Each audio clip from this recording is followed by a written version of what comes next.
Thiruvananthapuram medical college ആശുപത്രിയിൽ വീണ്ടും കൊടിയ അനാസ്ഥയെന്ന് പരാതി. കാലിൽ ശസ്ത്രക്രിയ കഴിഞ്ഞ പാരിപ്പള്ളി സ്വദേശി രാജേന്ദ്ര പ്രസാദിന്റെ മുറിവിൽ പുഴുവരിച്ചു.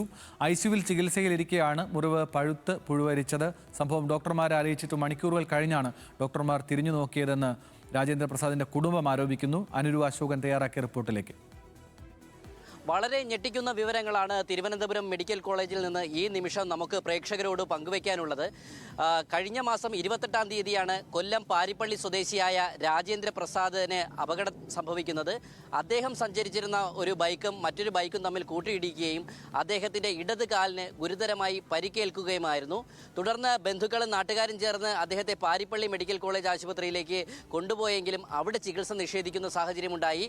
തുടർന്ന് സ്വകാര്യ ആശുപത്രിയായ ഗോകുലം ആശുപത്രിയിൽ കൊണ്ടുപോയെങ്കിലും അവിടെയും അദ്ദേഹത്തിന് മതിയായ ചികിത്സ ലഭിക്കുന്നില്ല എന്നതിൻ്റെ അടിസ്ഥാനത്തിലാണ് ബന്ധുക്കൾ അദ്ദേഹത്തെ 28-ാം തീയതിയോടുകൂടി തന്നെ തിരുവനന്തപുരം മെഡിക്കൽ കോളേജ് ആശുപത്രിയിൽ എത്തിച്ചത്. തുടർന്ന് അദ്ദേഹത്തിന് കാലിന് ഗുരുതരമായി പരിക്കേറ്റതിനെ തുടർന്ന് അടിയന്തര ശസ്ത്രക്രിയയ്ക്ക് വിധേയമാക്കുകയും തുടർന്ന് ഈ പറയുന്ന ബന്ധുക്കളടക്കമുള്ളവരോട് ഐസിയുവിൽ അദ്ദേഹത്തെ അഡ്മിറ്റ് ചെയ്യണമെന്ന് പറയുകയും ചെയ്തു. ഇന്ന് അദ്ദേഹത്തെ ബന്ധുക്കൾ സന്ദർശിക്കുന്ന വേളയിലാണ് ഇദ്ദേഹത്തിൻ്റെ കാല് പുഴുവരിച്ച നിലയിൽ കണ്ടത്. ബാൻഡേജിൽ നിന്ന് പുഴു പുറത്തേക്ക് ചാടുന്ന ഒരവസ്ഥയാണ്. ഇപ്പോൾ നമുക്കൊപ്പം ചേരുന്നത് അദ്ദേഹത്തിൻ്റെ ബന്ധുക്കളാണ്. എന്താണ് അച്ഛനിവിടെ അത്യാവശ്യം കാര്യങ്ങളൊക്കെ ചെയ്തിട്ട് രാത്രി 11:30 മണിക്കാണ് ഇത് ഓപ്പറേഷൻ ചെയ്ത് കമ്പി ഇടണമെന്ന് പറഞ്ഞിട്ട് ഓപ്പറേഷൻ തിയേറ്ററിൽ കയറ്റിയത്. എന്നിട്ട് പിറ്റേന്ന് രാവിലെ അവിടെ ഐസിയുലേക്ക് മാറ്റി അവിടെ കിടക്കുമായിരുന്നു. അപ്പം എൻ്റെ മോനാ കൂടെ നിൽക്കുന്നത്. അപ്പം മോൻ നോക്കിയപ്പോഴത്തേക്ക് അച്ഛൻ്റെ കാലിൻ്റെ അവിടെ ബെഡിൽ പുഴുവിനെ കണ്ട്. അങ്ങനെ മോൻ അത് കാലിങ്ങനെ ജസ്റ്റ് ഒന്ന് പൊക്കി നോക്കിയപ്പോൾ അതിൻ്റെ അടിഭാഗത്ത് നിന്ന് ഇങ്ങനെ പുഴു വീണുകൊണ്ടിരിക്കുകയാണ്, വെള്ളപ്പുഴു. അപ്പോൾ തന്നെ മോൻ ഡോക്ടറിൻ്റെ അടുത്ത് നിന്ന് പറഞ്ഞു, ഇതെനിക്ക് അച്ഛൻ്റെ കാലിൽ പുഴു ഉണ്ടെന്ന് പറഞ്ഞ് അത് കുഴപ്പമില്ല, അത് വന്നോളും, ഡ്രസ്സ് ചെയ്യാം, കുഴപ്പമില്ല, ഇരിക്കട്ടെ എന്ന് പറഞ്ഞു. അത് കഴിഞ്ഞ് ഒരു മണിക്കൂർ കഴിഞ്ഞിട്ടും ഇവരാരും വന്ന് നോക്കിയേ അത് എന്താണെന്ന് പോലും ചോദിച്ചില്ല.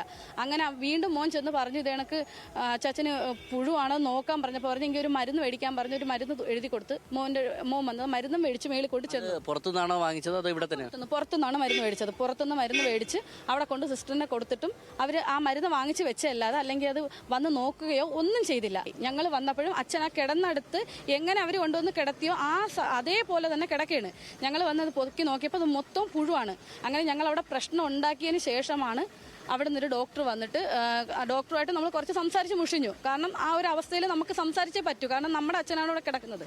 നമുക്കത് കാണുമ്പോൾ വിഷമമുണ്ട്. ആ മനുഷ്യനെ ഒരുപാട് വേദന തിന്ന് അവിടെ കിടക്കുന്നത്. അവരൊന്നും ചെയ്തില്ല. ആ അഞ്ച് ദിവസമായി അതിനകത്ത് കെട്ടിവെച്ച അത് ഒരുമാതിരി പച്ച കളറായി. 3 മണിക്ക് ഇറക്കിയ അച്ഛനെ ഇപ്പം 8:30 മണിക്കാണ് ഇപ്പം ഈ ക്ലീൻ ചെയ്യുക. അത് ഞങ്ങൾ പ്രശ്നം ഉണ്ടാക്കിയതിന് ശേഷം ഞങ്ങൾ വന്നില്ല, ഇത് ചോദിച്ചില്ലായിരുന്നെങ്കിൽ അതും ചെയ്യില്ലായിരുന്നു. അവിടെ അച്ഛൻ അത് അവിടെ തന്നെ കിടന്ന് പുഴുവരിച്ച് അവിടെ കിടന്നേനായിരുന്നു. ഭരണം മാറിയെങ്കിലും സിസ്റ്റത്തിന്റെ സംവിധാനങ്ങളൊന്നും ശരിയായിട്ടില്ല എന്ന് തന്നെയാണ് സാധാരണക്കാരായ ജനങ്ങൾ നമ്മളോട് പറയുന്നത്. എന്തായാലും വളരെ വലിയൊരു അനാസ്ഥ തന്നെയാണ് ഇക്കാര്യത്തിൽ ആരോഗ്യവകുപ്പിൽ നിന്നുണ്ടായത്. മണിക്കൂറുകളായിട്ടും പുഴുവരിച്ച രോഗിയെ ഒന്ന് തിരിഞ്ഞു നോക്കാൻ പോലും ഡോക്ടർമാരാരും തയ്യാറായില്ല എന്നത് ഗുരുതരമായ അനാസ്ഥ തന്നെയാണ്. ഈ ഒരു അനാസ്ഥയ്ക്കെതിരെ സർക്കാരിൻ്റെ ഭാഗത്ത് നിന്ന്, ബഹുമാനപ്പെട്ട മന്ത്രിയുടെ ഭാഗത്ത് നിന്ന് എന്തെങ്കിലും ശക്തമായ നടപടിയുണ്ടോ എന്നുള്ളതാണ് ഇനി പരിശോധിക്കേണ്ടത്.